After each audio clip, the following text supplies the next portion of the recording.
This is the fractured femur. To create a medial bone deficit, the medial point of the oblique fracture is placed in the vise. It is broken off and discarded. The fracture is reduced and the long bending template is applied to the lateral side of the femur. Because there is a medial deficit, an LC-DCP used as a buttress plate will stabilize the fracture. The plate is contoured to the shape of the bending template. It must always be bent between the plate holes.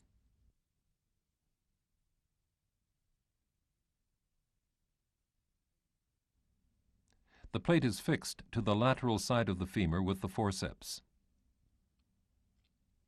Through the most proximal plate hole, a hole is drilled in the bone using the 2.5 mm drill bit with the universal drill guide in the neutral position.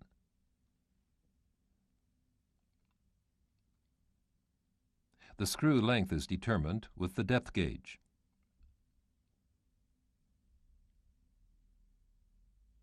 The thread in both cortices is cut with the 3.5 mm tap through the drill guide.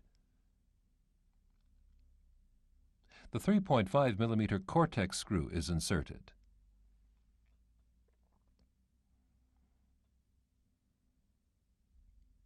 Following the same steps, a screw is now placed in the most distal plate hole.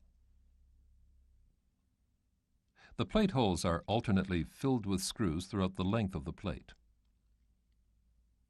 Plate holes that lie over the deficit will either be filled with screws that go through only the near cortex, or they will not be filled at all, depending on the position of the fracture line.